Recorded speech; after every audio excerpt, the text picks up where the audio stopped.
I'm going to give you a little demonstration of how creation happens.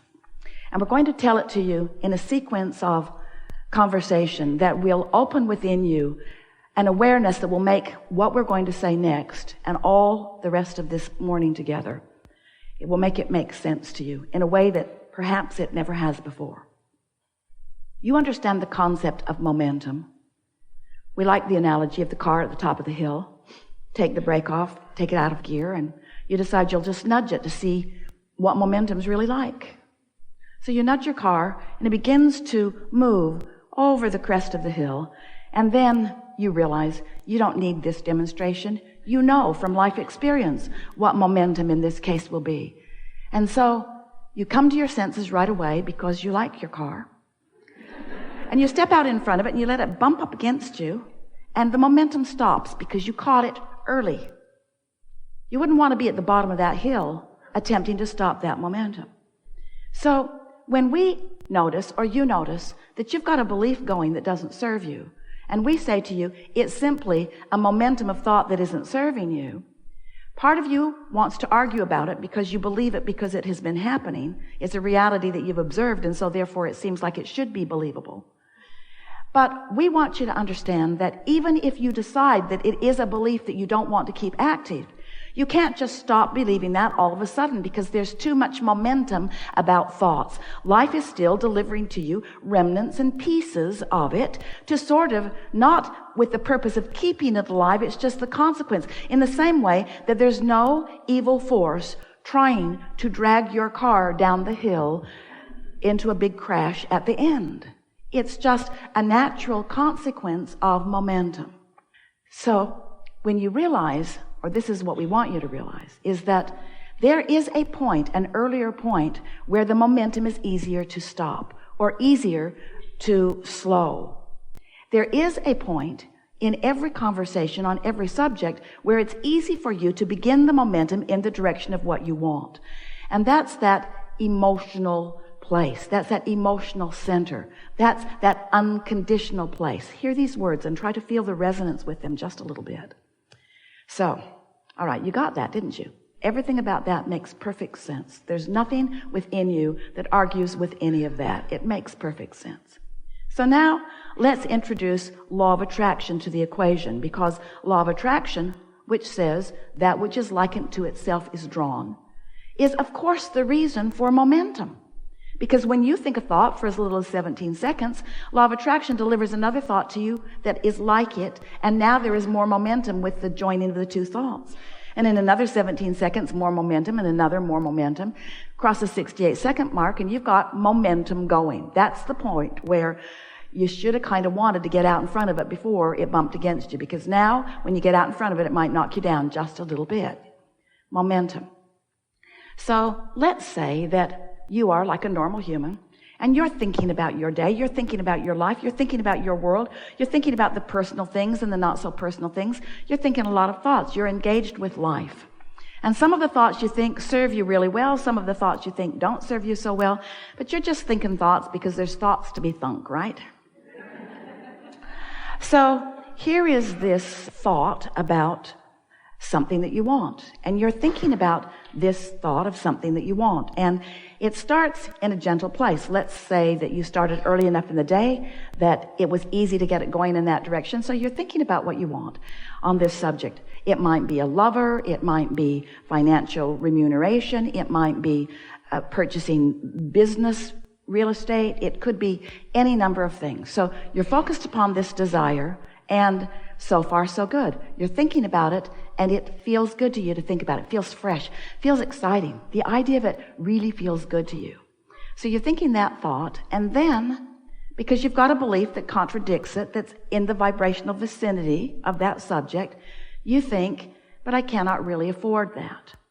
So now you've got this thought of what you want, and this contradictory thought about it, and so you're not ever thinking two thoughts at the same time, but you're thinking them in close enough proximity to each other. I want it, but, I want it, but, I want it, but, that you've got a little vibrational wobble going here.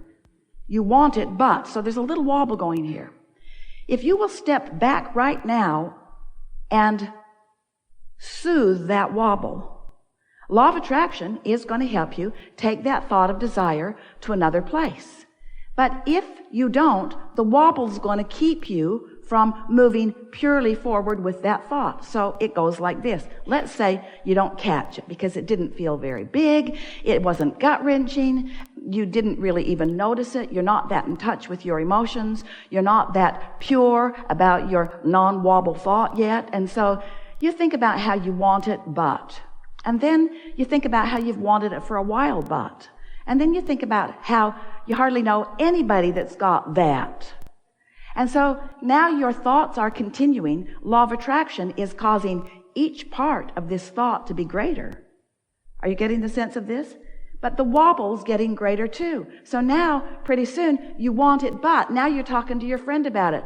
Oh man, I've wanted this thing that I can't have for so long. Yeah, me too, your friend says. I can't even remember the last time I had anything like that. You know, I know somebody that's got it, but you don't even want to know that guy. That guy is so egotistical, centered. That guy is so hard to talk to, doesn't want to talk to things that negate what he wants. So you've got this big time wobble going on now. With us so far? You're the creator of your own reality. You're vibrational beings. You live in a vibrational universe. Everything you think is vibrational. Law of attraction is managing the vibration. And when you think about what you want in its absence, you wobble. And wobble doesn't feel good. And the more specific you are in a wobbling posture, the more uncomfortable you will become. The more specific you become in a non-wobbling posture, the more exhilaration you will feel. So your negative emotion is just letting you know all day, every day, what you're doing wobble-wise and what you could clean up if you would try a little bit. But if you'd be smart about it and want to stop the wobble before it gets going too much. Now, this may be helpful to a lot of you because a lot of you have been working really hard to try to think positive thoughts.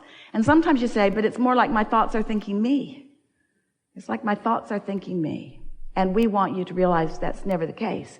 But sometimes the momentum makes it seem that way. So the rule of thumb is to get as far into the good feeling thought as you can without wobbling. And in the moment that you start to wobble, back up from it just a little bit. Back up from it just a little bit. So we can feel you're with us so far. Now I want to introduce into this conversation another subject that you as humans have been talking to each other, talking about for a long time. And that's the subject of unconditional love. But you have been misunderstanding completely, almost to a person, what that even means. Because what most of you think unconditional love means is, you see that jerk doing something ridiculously awful and you say, I love him. Because by the time he feels like a jerk to you, you're wobbling. And you are not in a place of unconditional love. It's gone too far before you caught yourself in the middle of it, you see.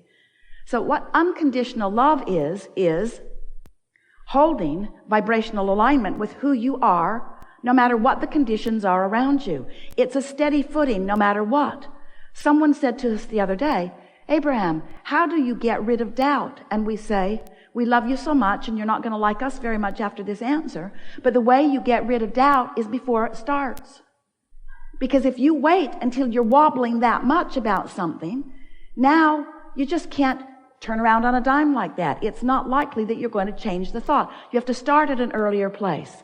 So that's why we wanted to demonstrate for you this wobble as it gets out there further and further with more details, more distance between what you really want and who you really are and what you're believing in this moment.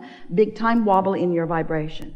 So unconditional love, you can understand this, you'll get it easily if you just think about the emotion rather than the details that are causing it. If you just think about how you want to feel rather than the conditions that cause the way that you feel. Just go there in your mind for a moment. Just think about what it feels like to feel love. Without the conditions, without all the conditions that led up to you loving someone, with no feeling of needing to hold the outcome, which right now you don't feel like you can. If you're not trying to control the outcome and you're not trying to justify why you're here, if you're just here, can you feel how you could, if you would try just a little bit, you could find an emotion? So, Tracy doesn't want us to tell you this story, but we're going to tell it to you anyway. And Esther's not sure she wants us to tell it to you, but we're going to tell it to you anyway. Because we tell stories unconditionally.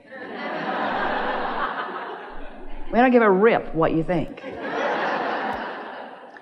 So, Esther and her family were at the Spurs game the other night. Spurs are the basketball team in San Antonio. And they are in the championship. It's the finals. And it was the first game of the 7-game series, and Esther is hooked on it. So they are at the game, and the air conditioner in the stadium was not working. And there are 18,000 people in there. And it was hot. San Antonio. So everyone was fanning themselves, and the crowd was having a good time. And they are playing the Miami Heat, which Esther blames them for the heat. So the game is unfolding, and it is not really looking as good as Esther wants it to look for the Spurs. She can feel the energy is down. The other team is doing better. The other team is a bit ahead. Esther has seen this before. She's been watching lots of the games. She sees when the momentum starts tipping one way or the other sometimes. And so she's sitting and she's thinking about it and she's enjoying it. And she, like the other 18,000 people, is fanning herself with the fan.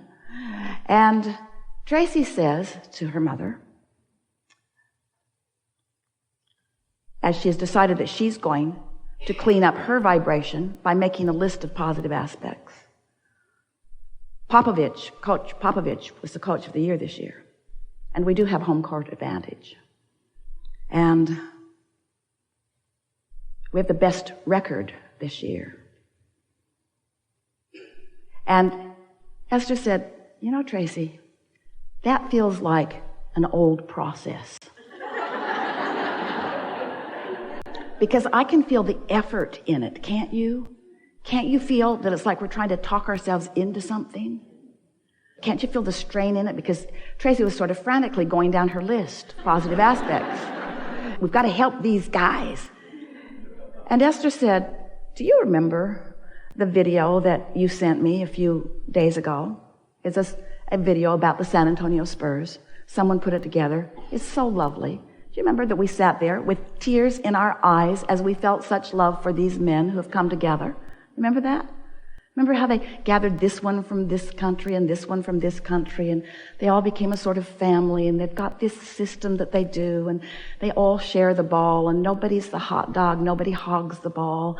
They're all easy to pass. They love each other so much. Nobody cares who actually gets it in the basket. They just want it in the basket.